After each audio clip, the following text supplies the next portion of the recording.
Hello, Patrick. Oh, hello, Joshua. Hello, we are live, and Brett is here immediately. Hi, Brett, Oh, CM82. what? What How a are pretty. you? What a gentleman. How you doing, Patrick? Good. Yeah. We're What are we doing today? uh, I was cleaning and I was getting ready for the right now. I Oh, was yeah. getting prepared. What are we doing today, though? What's our plan? Oh, what are we? I thought you asked. I'm sorry. I'm so sorry. Yeah. Yeah. Welcome to Now Casting, Yeah. and now on Now Casting, we're casting. We're doing our fan cast, our dreams for the Fantastic Four. So, Not just the Fantastic Four, Doctor Doom, and then a special friend. special friend. Yeah. We'll keep A it a secret. character I have heard of. Hey, you know what? Same. Okay. I'm surprised. I know you're very attached to the Fantastic Four. I like the Fantastic Four a lot. I wouldn't say I'm a tat. You know what? No, that's not true. I really love. There's certain runs of Fantastic Four I love. Uh-huh. But I wouldn't. Yeah, I wouldn't say attached. I honestly, main universe was the 616 or 646. 616. It's 616. What 616 Fantastic Four I could care less about. It's the Ultimate Fantastic Four, which is the best Fantastic Four. Yeah.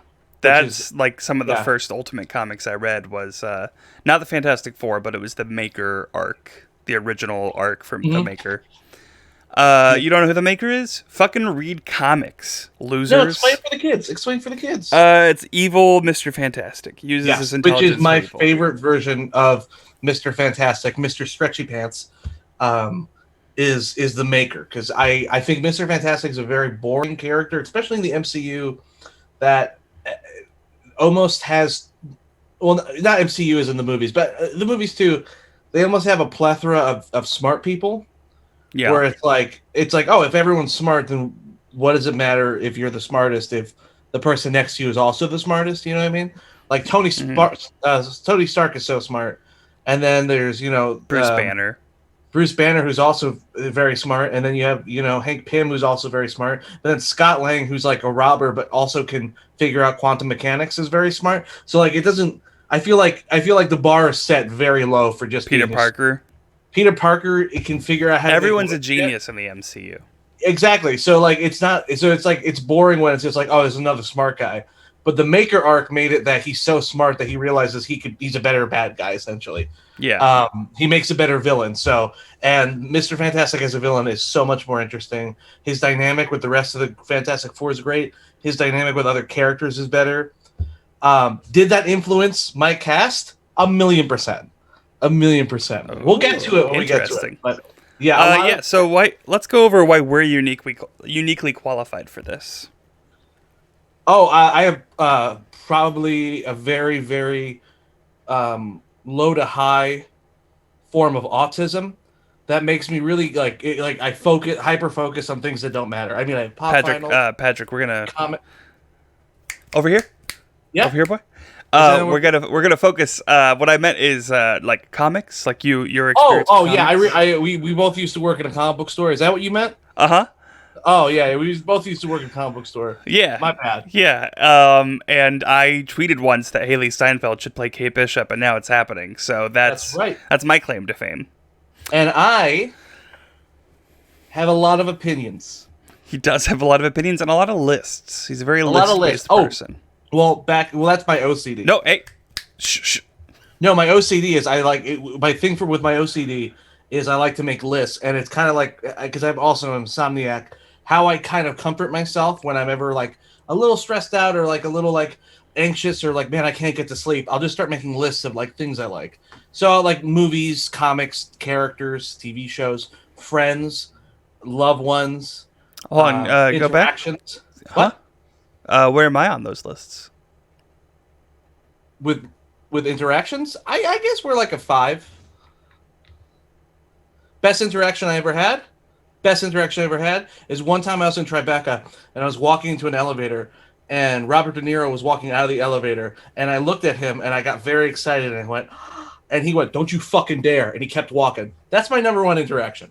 I think about that a lot. That's great. When you said Tribeca, I was like, oh, is it Brendan Fraser? when you No, told him Doom that time Patrol he was how much you standing loved outside it. of he was like leaving his hotel, Hmm. and Doom Patrol season 1 had just come out, and I think they were maybe like 4 or 5 episodes in, and I was just like, oh my Yeah, god, it's when we really liked it, but we didn't like love it yet. I think, yeah, yeah, or we yeah, loved it, but it wasn't like I would die for that show.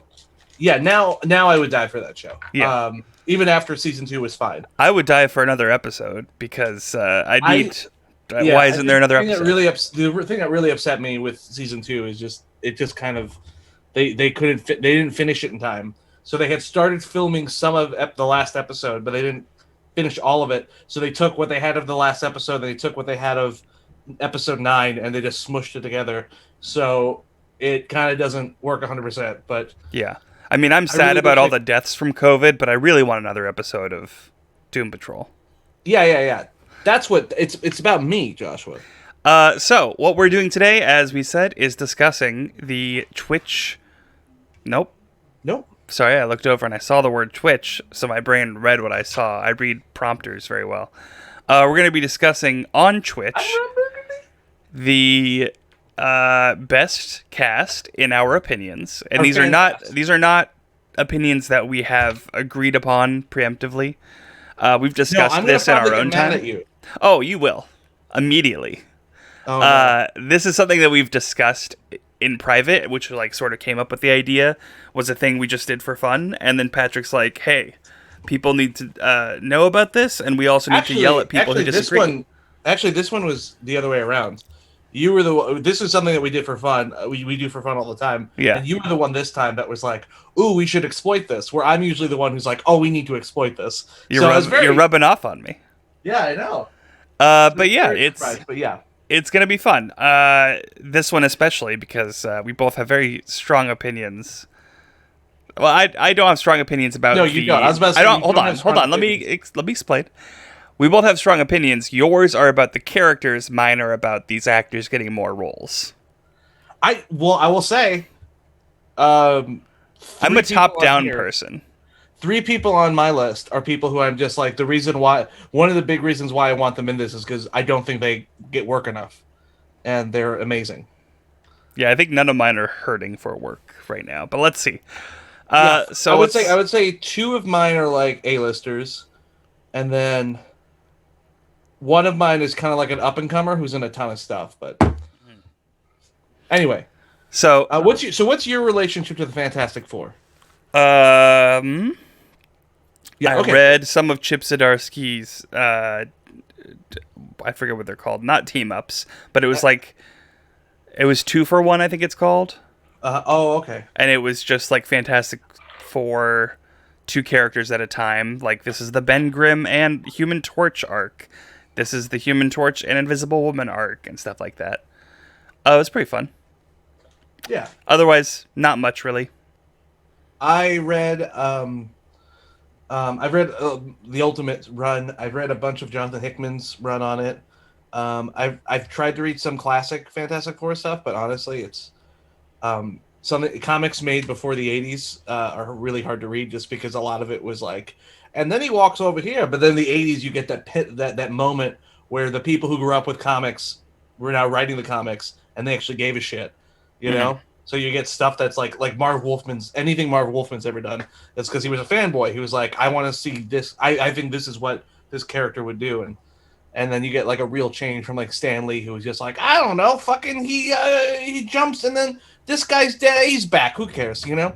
Yeah. That's my Stan Lee. What do you think of my Stan Lee? Hey, true believer, come over here. I want to give you some money. He would never say that. Anyway, no, he didn't seem like the type. Yeah, and then I also read Rest in Peace, King. My favorite version of Fantastic Four is the Future Foundation that Matt what's his name? Matt yeah, that was the art was so good. Also, well, it's Mike Allred, yeah. Yeah, I love Mike Allred's art, and it was so poppy. It's honestly one of the first Fantastic Four related things I read because I saw how colorful the art was, and I was like, yeah, I'll get this. Fucking yeah, when they went to Times Square for the New Year, and all the confetti was like so colorful. Oh man. Well, that's his wife. Well, that's Lauren Allred. His wife art. is a colorist, and she's incredible. Yeah. So do you want to start? Yeah, let's get into this. So, Let's get up into it. switching over to this screen so people can see the Whoa, what happened? characters. Oh God, am I on top? Am I top or am I bottom? Well, I don't want to say now, because it's No, I just want to know if I top or bottom. Am I looking up or looking down while I'm talking? I am I'm looking at you now. Oh, so I'm on top? No, No, look back. Look yeah, up. Look at me. no, I don't. Hi. It's like the Brady Bunch. Only there's two of us, and it's nothing like the Brady Bunch. So the first character we're going to be discussing Yeah. is Ben Grimm. Now, before we decide who goes first, who goes second, right? Is it me You're gonna going first? I'm gonna be going first. Okay. Is it a bit? So my choice for Ben Oh, Grimm I'm gonna get so mad. is Brad Garrett. Fuck off. I mean, like, So, couple reasons for this. uh-huh. One, look at that face. I can't. Look at Brad Garrett. In your head, Am I looking imagine the what right way? Or Brad. am I looking the wrong way? You're looking the wrong way. Keep doing that though. Yeah. So Brad Garrett. Uh-huh. One in this picture, he is smiling, which is uncharacteristic of him and the Thing. He's known for being a very grumpy and aggressive guy. Mm-hmm. So I think it's a good fit there. Okay. They're both like New Yorker attitudes. They're both Jewish. Uh, Brad. All right. See, yeah, it's true. All right. Brad Garrett also in this picture is very orange, and also I think he's got the deep voice that I feel like would work well with that. But he still has that wholesome uncle energy that we all know and love from Everybody Loves Raymond. Yeah, yeah, yeah. And what's he doing these days, huh? What's Brad Garrett up to? I think he's just doing voice work. Hey, pretty good for what this role would be, what this role would call for. So would he also be Ben Grimm before he becomes the Thing? Yes. Just this really tall guy who is really affectionate early on and then gets very angry when he becomes the Thing. And he says his famous catchphrase, "Let's beat him up." No. It's time to Hey, out there, hold on, hold on. duel. Did you say it's time to duel? It's time to Oh, duel. duel. Um, Is that not it?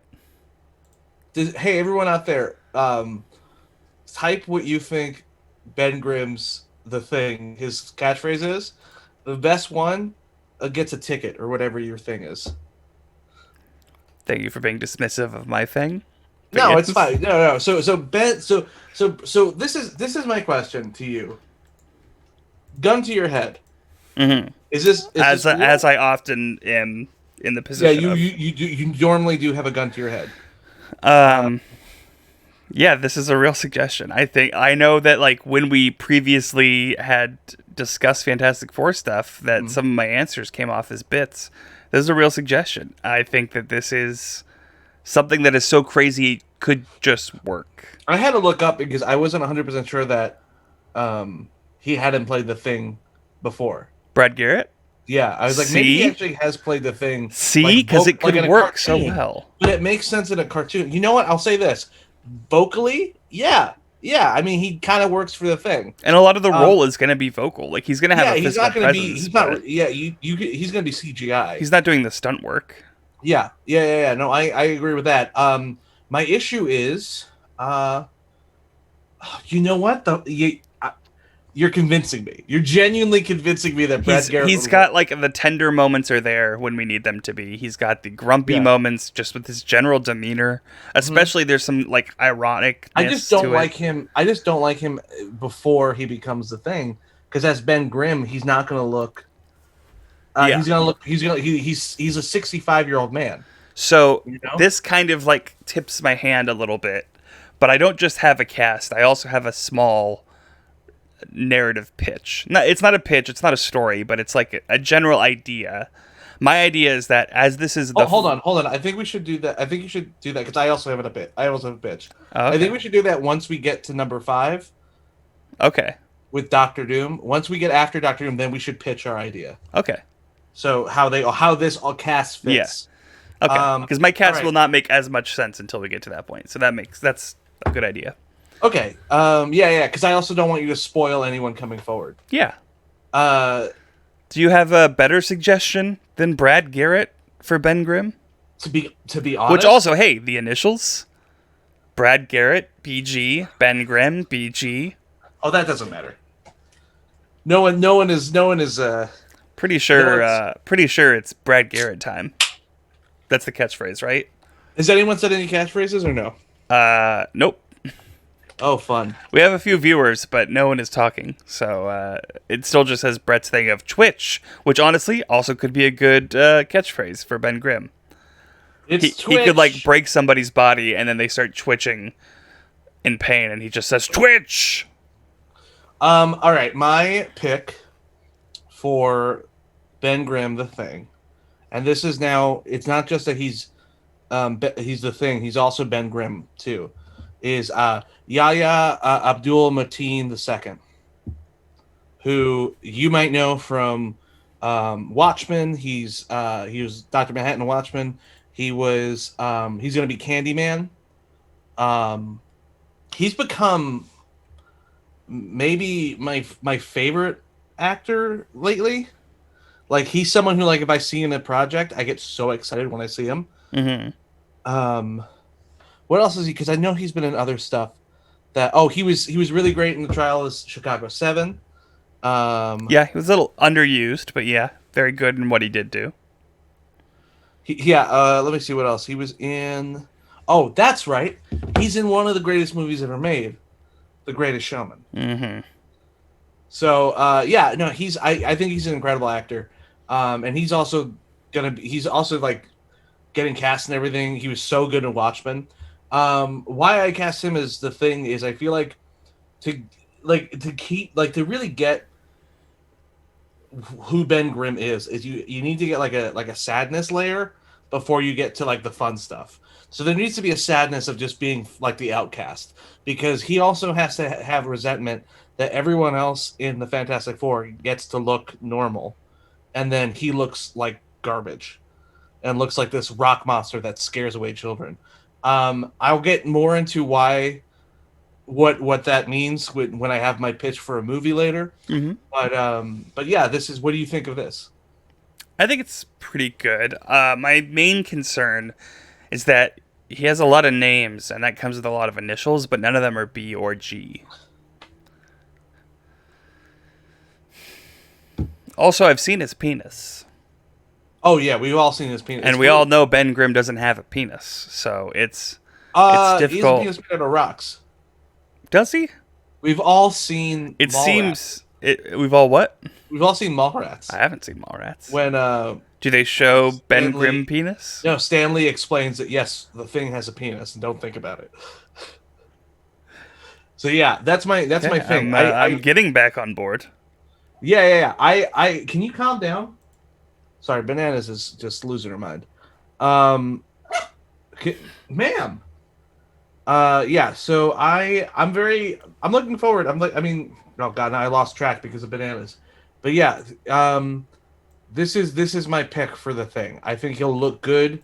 Also, you can probably mocap him. You know. Yeah, I could see that. It's something you cannot do with Brad Garrett because he's a 65-year-old man. Well, okay. Also, he can be Ben Grimm before the before he becomes. My version's not going to need that before part. Okay. Well, which my is version. Why I'm not as worried about that. All right. Okay. So that's my thing. Do you have any? Who do you think? Well, you mentioned everyone watching. Who do you think is better? Who do you think's Thing is better? Yeah. If you're watching this later on YouTube, let us know. If you're watching this live, let us know here. Yeah. Type down. If you're listening to it, write in to my personal email, JOSHUA.MCDOUGLE@gmail.com, and tell me I'm right. Brad Garrett for Ben Grimm. But you mentioned fun. You said that we need some like fun stuff to inject some fun into it. So speaking of fun, I'd love to hear your idea for who should play the Human Torch. My idea for who should play the Human Torch is Billy Magnuson, who is, I think, one of the most underused actors in Hollywood. He's so great in everything he does. He's Hmm. such a good actor. He plays cocky idiot better than anyone in Hollywood. It does I concern me that he is a cocky idiot. He's not a cocky. He's a very smart dude. Yeah, I I've know. It seen just he plays it so well that it's He plays it terrifying. so well. He plays like um he plays like deer in the headlights so well. You know what he plays? He plays confused dog. That's the kind of like I ever give him an animal. There's It's a like a good moment description. where like he walks into a room and he's just like so excited about like something that's going on, but he has like no idea what's happening. He's just a confused dog, and that's what you need. I think personally that you need for um Human Torch is you need a heart of gold, but you just need an idiot because I hate when Human Torch is like the cocky asshole. When every time I read him in the comics, it's not that he's a cocky asshole. He's like a prankster, but he's always like a good, like he always a genuinely good guy. He Hmm. always means well, and I feel like how he's been playing in movies in the past is he's just like a bit of a like except for Chris Evans. Chris Evans did a good job. I'm saying Michael B. Jordan's performance of him, he plays him too grounded. Well, that whole movie was a mess, but he put him too grounded, and he loses that fun ability of like the Human Torch is just like the Human Torch is someone you want to go get a drink with, you know? Very And much so. yeah, exactly. And then I feel like Billy Magnuson is the best choice for that. And Yeah. honestly, man, this guy should be in every movie. I don't understand. I just watched the O.J. Simpson miniseries Hmm. from a few years ago, Yeah. and the cast is great, and I had no idea that he plays Kato Kalin, and it was so funny when he came on. It was just like, oh hey, and I'm like, oh, it's fucking what? Yes, of course it is. It's America's buddy is what Billy Magnuson is. All right, and Yeah. that's why I think vote for me. Is this a competition? It should be a competition. All right, go ahead. What's your choice? My choice. I like Billy Magnuson. I don't think that's a good choice for the role, and I'll get into why as I explain my own role. Uh huh. I have cast Mason Gooding. Mason Gooding, you may know from Booksmart as the handsome guy that the straight girl Beanie Feldstein was attracted to. Oh yeah, yeah, yeah. He's also in Love Victor as the athlete. He is in. Oh, I like that. I like that choice. He's a very handsome man. He's very handsome. He is. He's in another movie with like. Oh, he's in the show by Josh Thomas called "Everything Is Gonna Be Okay" or "Everything Is All Right," something like Everything's that. gonna be okay. Yeah, It's on and freeform. It's fine. yeah, "Please Like Me" is better. But yeah, Mason Gooding is in that, and he plays someone that the autistic girl is very attracted to, but he never like bullies her for it, despite it being uncomfortable and kind of like silly. He always takes it very seriously of like, hey, she's got it. That's very sweet of her to have a crush on me. And it's very he plays compassionate as well as cocky so Mhm. well. He's very handsome, but also uh, you sense like kindness in him, and you sense that that's there in all of the roles I've seen him play. Spoilers for Love Victor because that's also okay. But in Love Victor, he finds out that Victor is gay, and Victor's paranoid the whole time that he's going to be outed, and he's like, "What? I wouldn't do that. No, I'm not an asshole. I'm not a monster." And it's like, oh, this is the kind, sweet person that I want playing the Human Torch because he's Okay. cocky and he can play cocky very well, but still be a sweetheart. And another reason I think that this is a better choice than Billy Magnuson. Billy Magnuson, I would say, is too old for the role Again, we because have to get to my part because no, no, no. same thing for me. But Mason Gooding, I think, works really well for this because he is roughly the same age, seemingly, or can play the same age as Tom Holland. So we could have some great Peter Parker Human Torch banter, as well as possibly bunking them up as roommates, like we got in the comics. Okay, cool. Just saying. Just That's saying. that's a fun idea. Yeah, my whole cast is older. Most of mine is, with the exception of this character. Yeah, I usually I get why, but also I don't know. I like an older Fantastic Four. So Yeah, I mean, like I said, most of mine are older. let the first family be a mama and papa situation. I Uh, don't hate your idea. I don't hate it. no, I know. I get it. I like it for I don't know, but I don't like him for Human Torch simply because I just think he's not. I don't. I can't see him playing like pranky idiot, you know. And the Human Torch is not is it should be an idiot. Like it's the Mm, Human Torch is someone who always gets tricked into doing something wrong because I he's a could see dumb Mason boy. Gooding playing an idiot, though. I mean, I think he seems very smart, and I think he could play very smart also.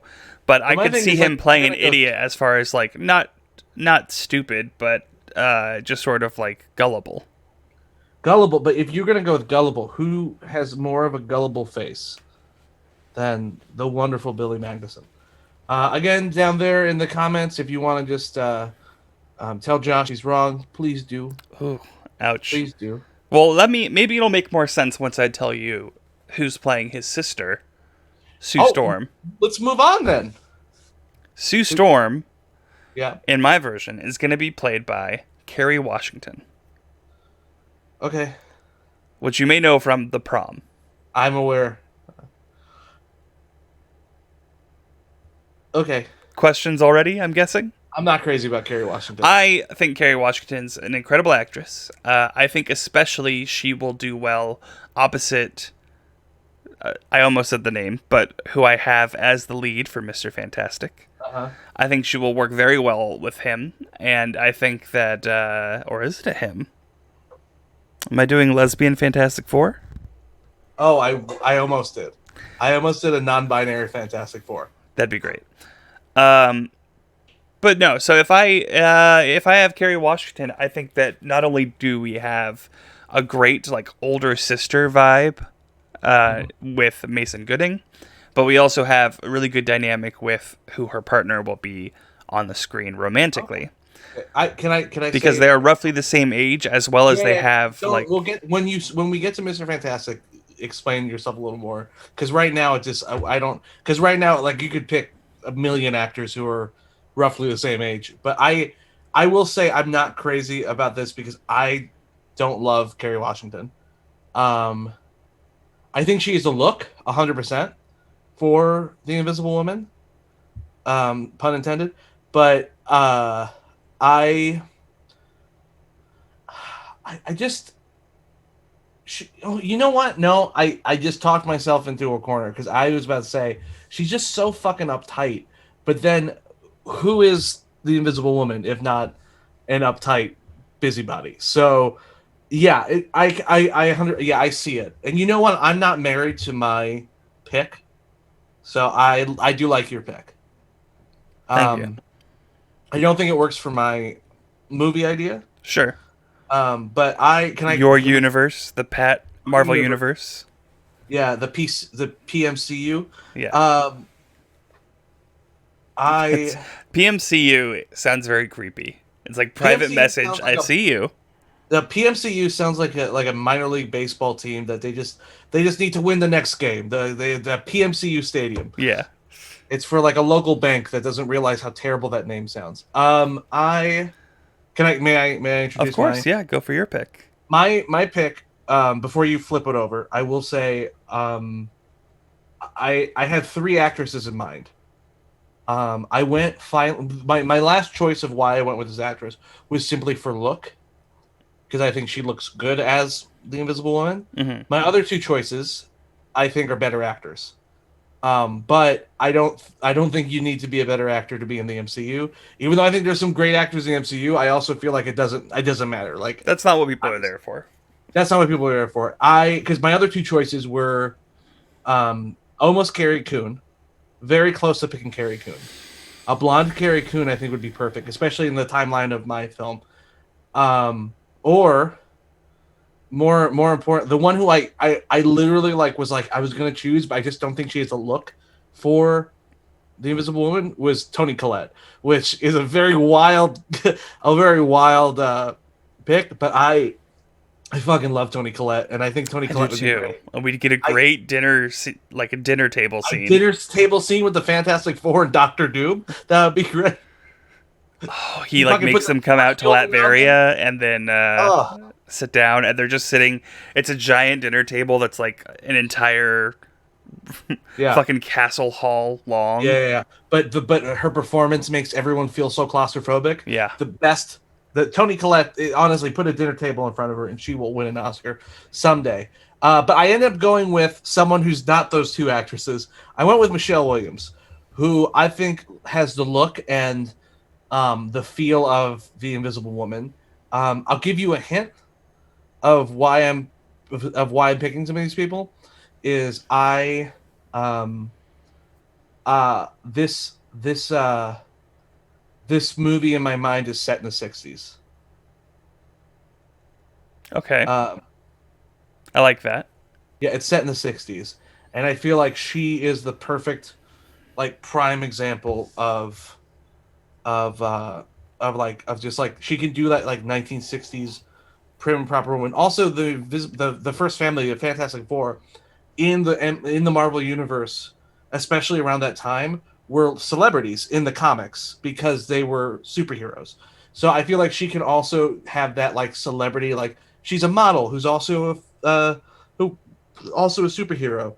And then also I know she's only been in one other superhero movie, and it's awful. I just realized in this moment I have now added two cast members of The Greatest Showman to my list. But is it Real the last? excited to see who your next casting is then. I don't know. It was almost Hugh Jackman. But no, I think Michelle Williams is just. I think she's a very good actress. I also think that she could. This role, the role of the Invisible Woman is like a thankless one because this part, this character is supposed to be the fucking wet blanket for a lot of moments until she suddenly fucking gets, she finally like in most versions, she leaves Mr. Fantastic, or she kind of gets her fucking will together. Or she's hypersexualized, and I hate that version, but I like the versions of Fantastic, the Invisible Woman, where she kind of like is kind of a wet blanket until she realizes that there's power within, kind of thing, and I love that stuff. Which And is also, exactly why it should be a woman of color. A woman who's but been passed over so many again, times that again she feels invisible. in my version, it's set in the '60s. And maybe the fact that my Ben Grimm is a black man will come heavily into my plot at the end. But yeah, she's but yeah, I really like. I mean, honestly, I love Kerry Washington. It doesn't work for my idea for the Fantastic Four movie, but if this was just like a regular MCU movie, I think Kerry Washington is the better pick. Okay.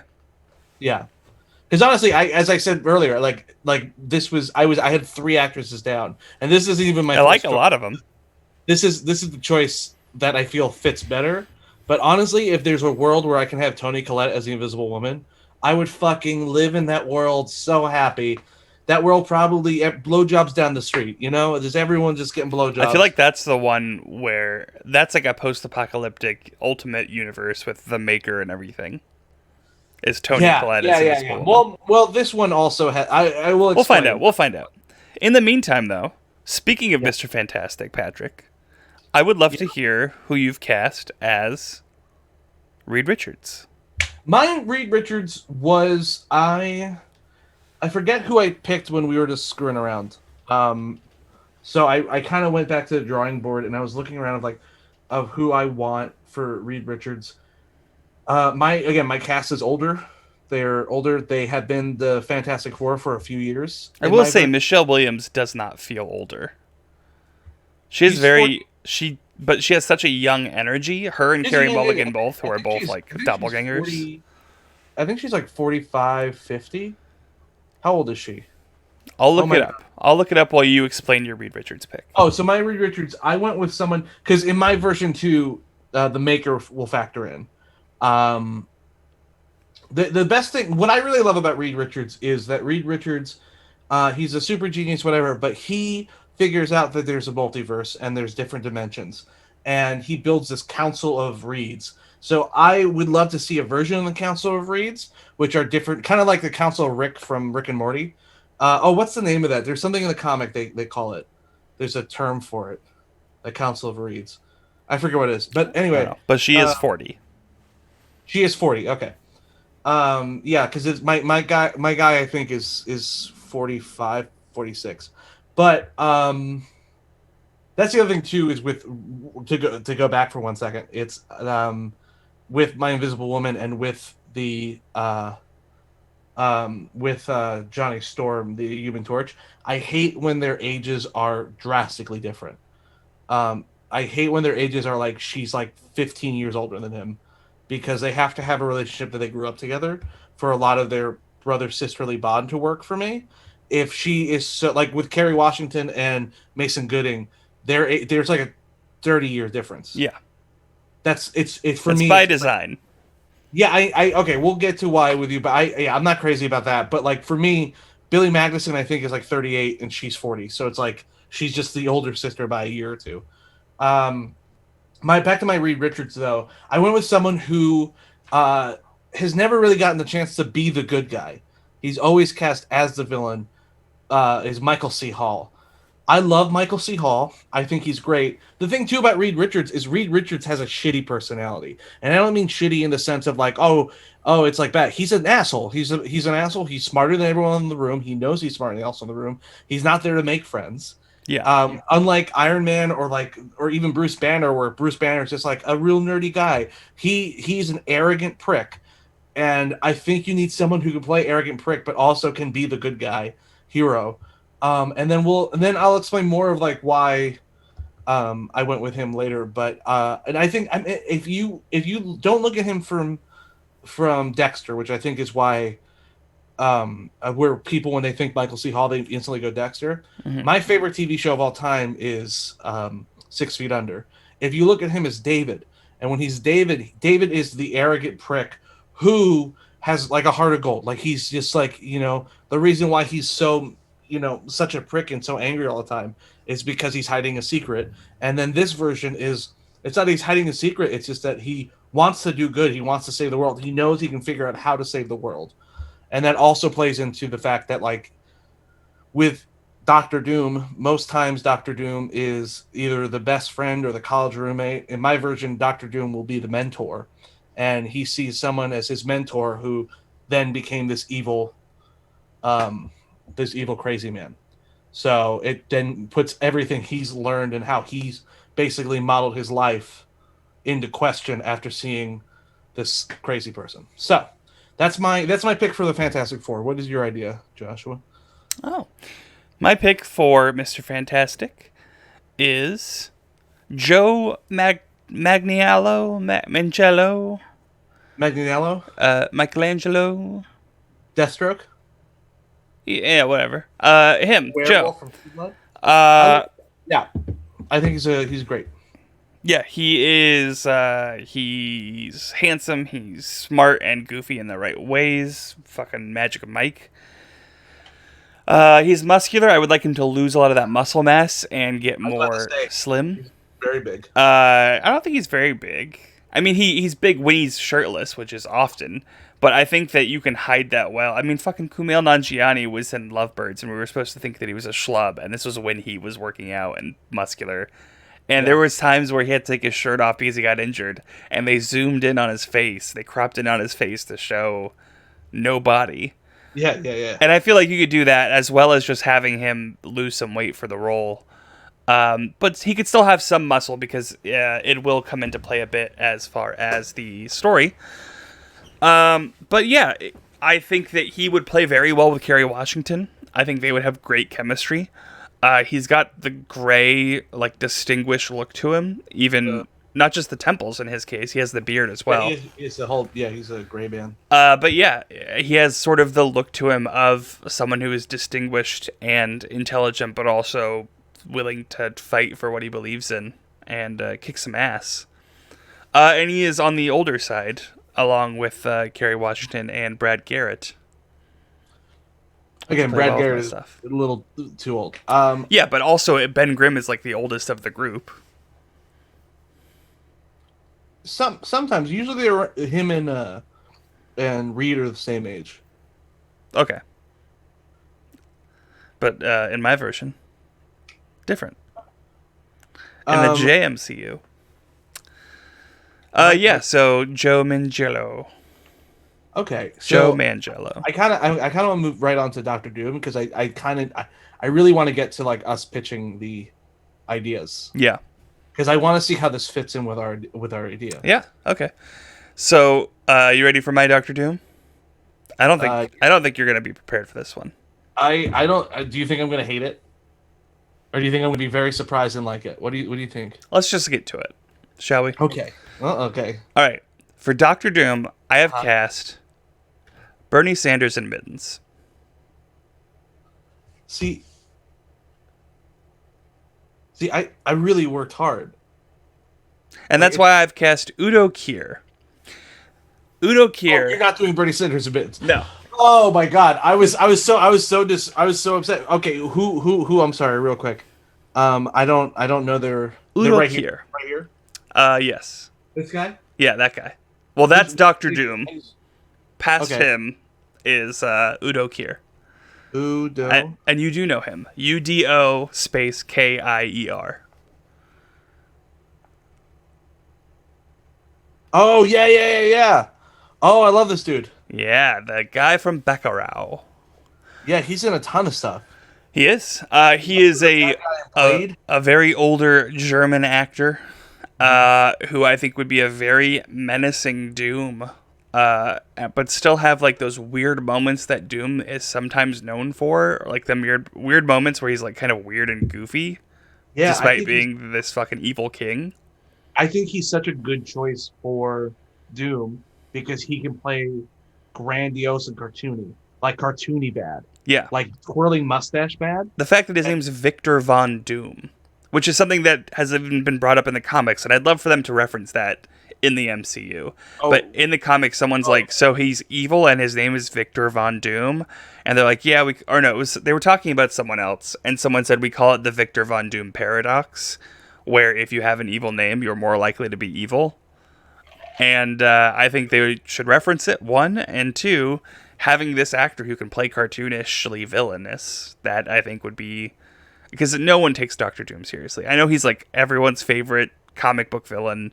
Everyone fucking loves this character. I do love Doctor Doom. Everyone loves him, but he's such a silly idea if you look at it for what it is.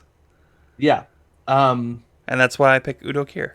I like Udo Kier. Plus, he has the Eastern European, like German, accent, which I enjoy. The fucking noise she makes. I can't hear it. You can't hear it? No. Okay. Well, then never mind. She's just behind me, just like drinking water, and it's just loud. For my choice for Doctor Victor Von Doom, Doctor Doom. I went with one of my favorite actors of all time. Recently won one of my favorite movies of all time, Pain and Glory.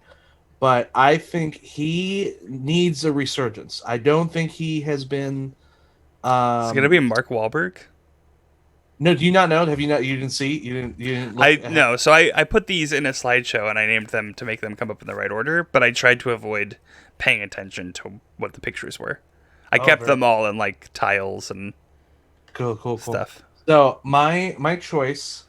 Give me 1 second because Bananas is being a real pain in the butt. Sure. Go ahead. Hello, Zachary. How you doing? We're just casting Victor Von Doom for the Yes. Fantastic Four movies. You get to see behind the curtain of how we cast the MCU. Yeah, we are the people. Yeah. We are the world. Yeah, they say, hey, we need a guy who has comic books behind him, and we need a guy who has a illustration of popcorn behind him. Oh, I do have comic books behind me, right there. Yeah. And I got next to me. What do I got right next to me? Let's see. We got Daredevil. Mark Waid's Daredevil Volume 1. My favorite superhero. Oh my god. And what's this? Jason Aaron's Doctor Strange. Come on, Pat. We're doing great. What's this? The Age of Khonshu Avengers, which is very boring. Really? Anyway, I heard it was yeah. good. I mean I've only read the first issue, but I kind Okay. of toiled through it. I was like, oh, this is kind of I was looking at I don't like how a they write Moon Knight. I was looking at a thing of that, like it popped up on my Google recommendations where it was like top 10 moments in Age of Khonshu. And I was looking through it and it was a little spoilery, so I stopped reading it. But there were a couple of things where it's just like, oh, he beats up Thor with Mjolnir. And I'm like, that doesn't seem like the. I mean, I know very little of Yeah, Moon Knight, well, but that doesn't seem like Moon Knight. no, it's like he's being controlled by Khonshu, which is Yeah. happens every other day. But he yeah, basically Thor's hammer is so old that it's made with the type of steel and metal that you find on the moon, Yeah. and he has control of the moon. It's very dumb and comic booky, but I loved it. Anyway, my choice for Doctor Doom is Antonio Banderas. I really want to make Doctor Doom Hispanic. I was thinking Pain and Gain. Painting, no, I was thinking Pain and Glory. Yes, you said Pain and Glory, and for some reason I went to Pain and Gain. And I'm Uh, like, Mark Wahlberg or Dwayne The Rock Johnson? Who's it going to be? no, I really love Antonio Banderas. I think he's an incredible actor. He's so. I mean, he's fun in like movies like Zorro and all those Robert Rodriguez movies. But he has been one of my favorite actors since I saw him in Nine as a kid. But I love him, and I think he is this quiet intensity that I think will be so menacing for Doctor Doom, especially how I would how I see my fantastic. Can I explain my Fantastic Four now? I said it. Before you do, I want to say that I think this is a great choice as well. I think with that we've both knocked it out of the park with our Dooms.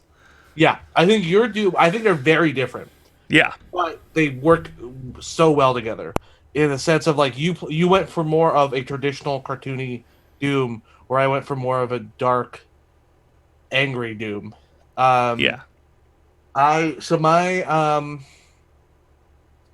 my idea for a Fantastic Four movie starts in the 1960s, and it is uh, the Fantastic Four fighting Mole Man, who we have not cast. But if we were to cast Mole Man right now, Jack Black. Who gives a Jason shit? Alexander. Jason. Oh, Jason Alexander. Okay, I say Jack Black. You say Jason Alexander. Tomato, tomato. Um, they fight Mole Man in the street. We open on that. They beat him up. Of course, the thing is like, they're Of course, the thing is like, it's beat 'em up time. You know, no, no, his no. famous Of course, catchphrase. no. The course the thing is just like he just like saves like a bus from getting taken over by like the little mole men.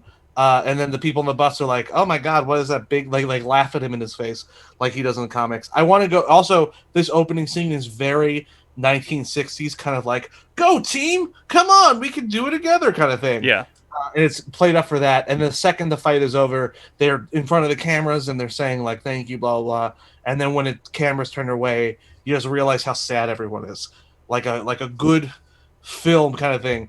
And it gets down to the fact that like um, uh, Johnny Storm, of course, is talking to people and like taking photos with people and being a little too much like a little too cool and like a little too like dumbly anxious and like oh I hate all that. And then you have the Invisible Woman who is she's very kind of prim and proper, kind of like oh waving and all that stuff. And then Reed Richards, who does not like any of the pageantry, immediately has notes for everyone of how they did. And of course, the Thing just wants to leave because he hates how people have treated him. Then we go back to the Avengers the Avengers Tower. Then we go back to the Baxter Building, which is the Fantastic Four's a base of operations, and then you find out that they've been doing this for about 10 years, and none of them really get along anymore, and they kind of stay their own thing. And then Johnny Storm is going to LA because he's got to do some deal thing, and then Ben Grimm goes to his room to kind of work out because he doesn't want to be seen by people, and the Visible Woman is planning kind of like a tour, and then Mr. Fantastic is trying to like basically build a sentient army of robots that will watch over the world. At the same time, they find their greatest foe, Doctor Doom, who has now legally made Laveria's home, and then you find out that it's Reed's old mentor who went evil. They Victor. get called to Latveria because there's like this. There, it's right in the middle of the Cold War because it's the '60s. They think that Latveria has access to a bomb. The government asks them to go check it out. They go check it out. It's not a bomb. The Doctor Doom has figured something out that him and Reed were working on before they became superheroes. That there's parallel dimensions, and each version of yourself is essentially the same except for like a little twist. So Doctor Doom wants to basically build a government council that will come to this Latveria and be like the Council Reed, but with Doctor Doom. They try to stop him. They all get sucked into this wormhole, and then all of Latveria is destroyed, like blown off the map. Okay. We then go to present day MCU, and everyone pops back in, and everything's back to basically the hole in the ground that was Latveria suddenly comes back, and everyone from the '60s pops in there. You do not know how much time has passed, but time has passed. And then you find out that they got sucked into the negative zone, which is something in the MCU. And then the rest of it is basically they come back and they find out that they're these vintage superheroes. They haven't aged a day, but they've aged mentally. Mm-hmm. And then the what you find out is that in this negative zone, you don't see Reed, what happened to Reed, because Reed has disappeared or whatever, trying to fight Doctor Doom. The Invisible Woman is back, and she goes right back into her role of being there, but she can't really fit into society. The Thing, who always hated himself and always thought, first I was taken down because I was black. Now I'm this monster that no one likes. Is suddenly seen as this hero to everyone, and he uses that, and he becomes this. He becomes like a cool kind of like guy, like the guy who Johnny Storm was always seen as, and then Johnny Storm is not. No one puts up with his like goofy shit anymore because that's not okay anymore. You can't have like these 1960s kind of like honky honks because no one fucking deals with that shit. So it's this reversal of fortune for the two of those guys, and then Doctor Doom shows up, and Doctor Doom starts his robot army, and then he comes back, and he's a big threat. And then towards the end of the film, as they're fighting Doctor Doom, the three members of the Fantastic Four, it's revealed that Doctor Doom was killed by Mr. Fantastic, and this is Mr. Fantastic, who's become the Maker, and then that's what would lead to a franchise. And then the Maker will become the next major villain of the MCU in this idea. That's my idea for that. Okay. Thoughts? I like it. I think that was a lot. That was a lot. It was a lot. I think it's interesting, especially the fact that, despite the fact that our dooms is more serious, mine's more cartoonish, I feel like it's sort of swapped for the family, where you have a more like comic booky like go team in the '60s, and then in the modern version, there's still like sort of this like silly camaraderie to them. Mm-hmm. Versus mine's going to be the opposite, where it's going to be like a family drama with a cartoonish villain. Okay. Which is interesting to me. I think that turning him into the Maker, as much as I love that, I feel like it might be too early in the MCU. That might be like a sequel thing. Yeah, I feel like I don't. I understand. We got to make sure we get. My way to end it too is that like they'll kind of reach him and they'll be like, Reed, you got to stop, and he doesn't stop, but like it's clobbering time, and the Thing destroys his thing, and then he gets. Then he decides to go back into the negative zone. Yeah. But what you find out is that he's figured out how to get to the negative zone, how actually to get to other worlds, and he has started to build the Council of Reeds, but they're all bad guys. So I just really, Maker is the only version of the Fantastic Four I've ever like been like, oh, this is interesting. Yeah, I think it's interesting that way too. Anyway, so go ahead. So my version is. This is known as The First Family, and that would be the name of the movie, Fantastic Four: The First Family. Mm-hmm. And it's about how they have been around for quite a long time, not as long as yours. They haven't been around since the '60s, but I would say maybe they started dimension hopping. Oh, real quick, my thing is, it's not that they've been around from the '60s and then been around. It's they started somewhere. They start somewhere in the early '50s. And then in the middle of the end of the '60s is when they get sucked in and they. Yes, jump. What I mean is that mine did not take place in the '60s at all. Okay. Mine is like they started adventuring in the late 80s, but you never get to know them as pre turning into Ben Grimm and turning into the Fantastic Four. You always know them as the family that they are, because we are introduced to them as they make their return to the 616 dimension from traveling to other multiverses. I don't think the 616 is the MCU. Whatever. The main movie dimension. Yeah, okay. They return to the main movie dimension from traveling in the dimension hopping that they've been doing. Mm-hmm. And it's revealed that they've been doing this for about 2 decades now. And they're now returning because there's been some family drama where Mason Gooding, as Human Torch, doesn't want to do this anymore. He's grown up his whole life pretty much being an asset to the family as they go dimension to dimension, solving problems in a very similar way that off-screen Captain Marvel has been solving people's issues in Endgame. When they're like, hey, well, we could have used your help. And she's just like, well, there are a lot of other worlds dealing with stuff too. It's similar to that, where the reason they haven't been in the MCU so far is explained by them having been in other dimensions, solving other dimensions' problems. And they're not coming back to solve our problems. They're coming back because they're having a family issue with Human Torch not being interested in doing this any longer because he wants more fame. He also wants a sense of a sense of place, because right now he feels like he's being used by the family for his powers, and that he doesn't really have any friends, because every time he makes a friend, boom, time to go to the next dimension, time to go to the next area, and he doesn't feel like he has a place anymore. So they're coming back to this dimension to talk it out, and while they're here, one of their villains, Victor Von Doom, from one of the many dimensions that they became a nuisance to in the eyes of Victor Von Doom. Victor Von Doom from that world, one of the ones that they did not thwart because maybe they didn't take him seriously as a threat, which can be like an opening prologue scene is like them fighting him or something and not taking him seriously.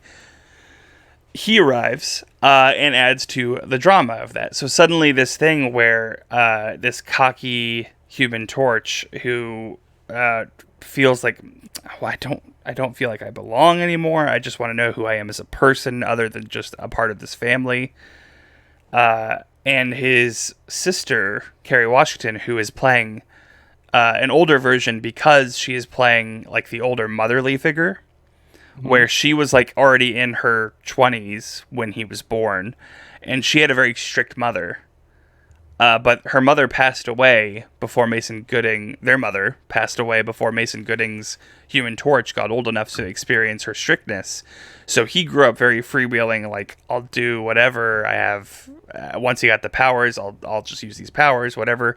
Whereas she's a wet blanket because she's used to being like, you have to stay in line, you have to do what is demanded of you. Children are to be seen, not heard. And he didn't have that life. So there's this dynamic between them of her having an idea of like, this is what a family is. This is what I grew up with. This is the role of a family. And he's just like, that's not what a family has to be anymore. And we're hardly a family. We're a team. But you're not treating us like a team or a family. You're treating us like tools. And it's mainly about those two and their dynamic and their relationship. Thoughts? Literally my 2 least favorite characters on the Fantastic Four. Yeah, which is why we should fix that and get more of them and make them interesting. I don't hate your idea. I like a lot of it, to be honest. I just again, I feel like I feel it's a little too we're gonna get the antagonization of, so I'm not gonna have the Maker in mind. That's something that I would like to have eventually. But Reed Richards in mind serves mostly as the inertia that's trying to like push them on to the next mission. Where like he's going to be coming into the conversation now and then to be like, guys, I found another dimension that's dealing with some shit and we got to get going. And Carrie's like, I'm having a moment with my brother. This is kind of more important right now. And then he's like, don't fucking talk to me. Like, I'm going to go hang out with Spider-Man and smoke some dope and shit. And then, not really, but hang out with Spider-Man and whatever. And then Ben is happy to be back in his original dimension, but because he felt like he started to feel homesick for his dimension. He missed his world. But now that he's back in it, he's realizing that things have changed since they've been gone. There are other people with superpowers now, and it's not as crazy for people to. Yeah, no one's surprised it's Brad Garrett. No one's surprised it's Brad Garrett. In fact, they recognize him as Brad. This is not Ben Grimm. The actor Brad Garrett becomes the Thing. Yeah, yeah. He like it's like him standing next to like Brie Larson, and she just goes, "Are you from Everyone Loves Raymond?" I remember that show. Was that show old enough? I don't think so. That was the 90s, yeah. I actually think it was the early 2000s. Oh, then she definitely saw it. Anyway, yeah, I like it. I like it.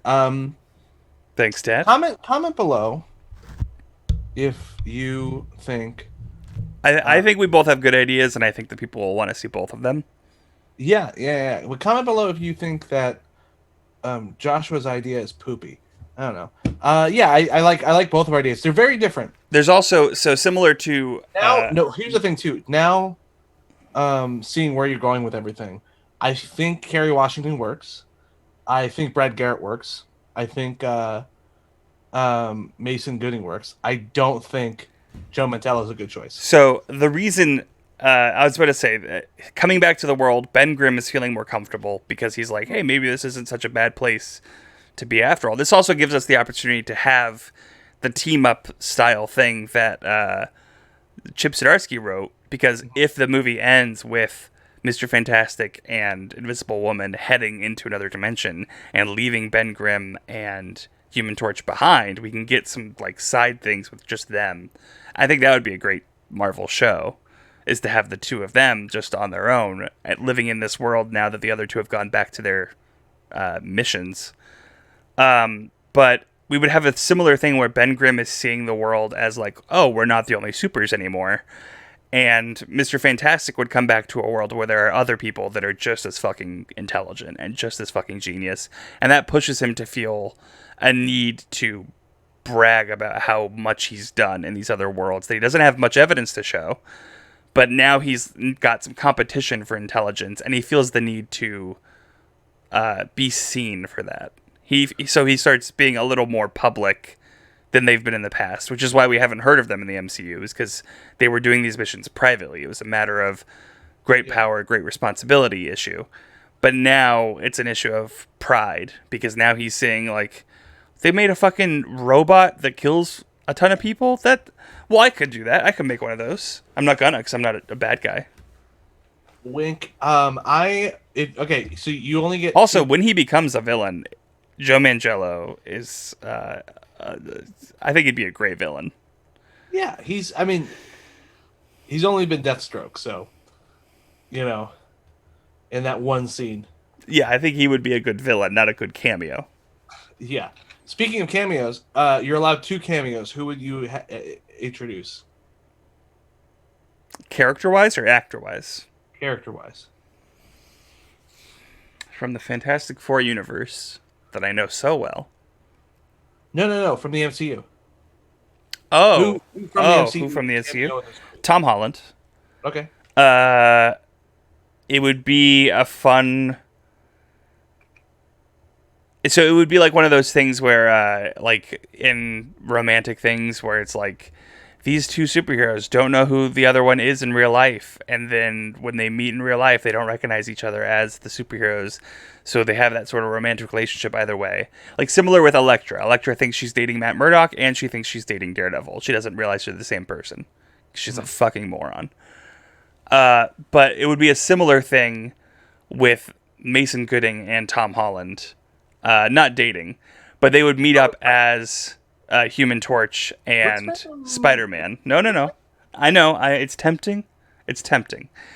But Spider-Man teams up with the Human Torch, stopping a bad guy, like stopping a bank robbery, and then they start hanging out. And then when he finally settles in, he's like, I'm going to go to school here for a bit, because this is my universe, I want to stay here. Friends with Peter Parker. Exactly. That's fun. And there's like a fun dynamic there. That's fun. My 2 cameos. Yeah. 1 cameo in the 60s and then 1 cameo in present day. That's fun. Is both Ant-Man. I would like Hank Pym Ant-Man. Okay. in the 60s. They team up like in like a cameo where like he's talking to him on the thing, and they talk about missions together. So Or important question.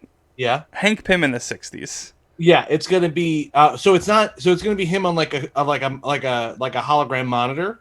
Uh-huh. So it will be a de-aged version of. No, that's not my question. Oh, Is he going to hit his wife? well, I am basing this mostly on the Ultimate Universe, so yeah, he'll hit his wife. And So then maybe it's an ad that's a hologram of him hitting his wife. yeah, yeah, yeah. And then Pym Technologies for when the bitch is talking back. and then present day, one of the first guys they meet, they see Ant-Man again, and they go over and they pops this thing down, and it's Scott Lang, and they go, That's "Oh fun. fuck, what happened?" And he's just like, "Oh yeah, Hank's fine. He's still alive. He's just old now, and I'm now Hank. Now I'm Ant-Man." And then him and I feel like um him and Human Torch can get along really well, and him and Ben Grimm get along, but and then of course, Reed Richards, who always sees Hank Pym as more of an equal than anyone else. I think they'll get along in the past too, and then also in the future, that means Hank Pym can also be one of the people who like has to reach to be like, don't be such a fucking little bitch, but he's all like, I'm gonna go in my dimension anyway. So those are my two cameos. I had Spider-Man. I think for my other cameo, What's your other cameo? I want Bruce Banner Hulk. Smart Hulk. I mean, I would prefer not that one, but yeah, I guess Smart Hulk because you're gonna get one. It's gonna be Reed Richards and Ben Grimm going to him. Ben Grimm's there in case there is a fight. Yeah. And Fantastic is bringing him as a thing of like a show of force, speak softly, carry a big stick style. But he's going there because he's like, I hear you and Tony Stark are the most intelligent people in this universe. I'm pretty fucking smart myself, and Tony's dead. So, what's happening here? And just sort of checking in and being like, what are you working on, huh? What? Oh, time travel? Yeah, we figured that out a while back. It's pretty cool. It's a lot of fun. And just sort of being a dick and just sort of like peeping on his stuff. And Ben Grimm will be there as muscle in case he needs it. And then maybe at some point there will be like sort of a puffing of chests where Ben Grimm's like, you want to, it's been a while since I fought someone my size. You want to maybe take this out back? And then we get some Ben Grimm versus the Hulk. Yum, yum, yum, yum, yum. I would love to see that. That's fun. Okay. Well, I feel like we're missing something. I feel like we're missing the most important character. I don't know that we are. Herbie the Robot. Herbie the Robot. Let me look up what his name stands for.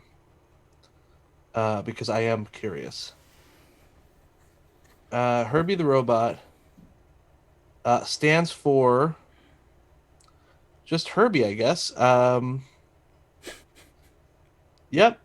What a dumb character. So this is like their robot butler, essentially, is what he is. Sometimes he fights crime. I saw a lot of things online where there was like, well, make it Bill Hader. I don't think it should be Bill Hader.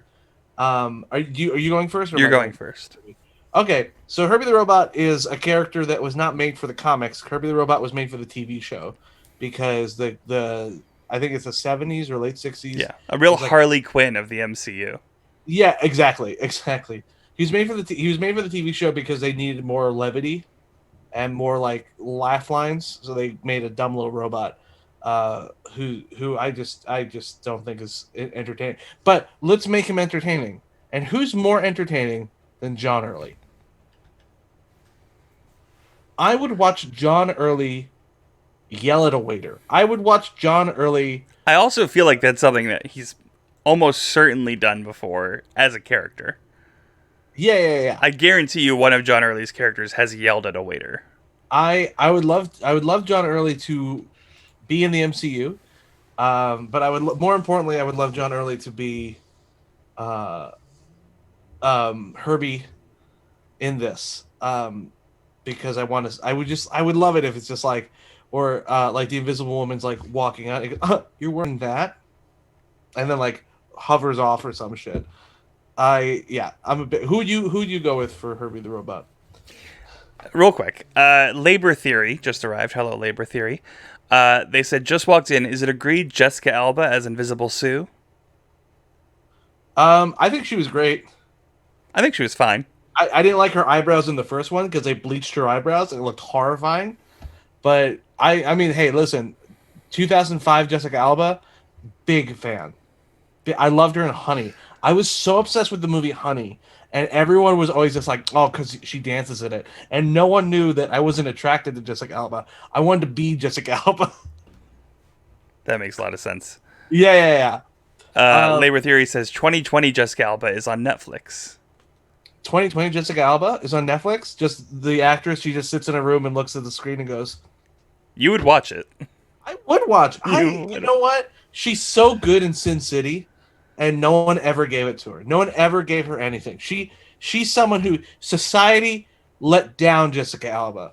All right, and I don't know. She made that movie where she had her eyes replaced and the eyes were cursed. Do you mean The Eyes? Yeah, I do. I forgot if it was Your Eyes or just the eyes, but it's the eyes. Joshua. Yeah, she gets cursed by the cursed eyes. It's fucking stupid.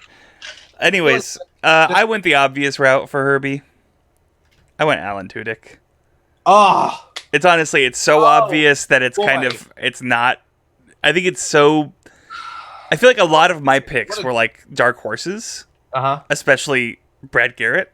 Yeah. But I feel like a lot of my picks are such hard sells that, one, I needed Alan Tudyk because it's such an easy sell that it evens it out. Yeah. And two, I kind of feel like it's not a good pick because it's such an easy pick compared to the others. But you know what? I don't want Herbie at all. You know what? Herbie can be in a flashback. He died in one of the dimensions. No. I would love Herbie to be at the end credit scene. Someone comes over and he's just like, boop, boop, boop. I'm Herbie the Robot. Who wants a hand job? And then like zooms off. No, thank you. Okay. Is that not what he does? No.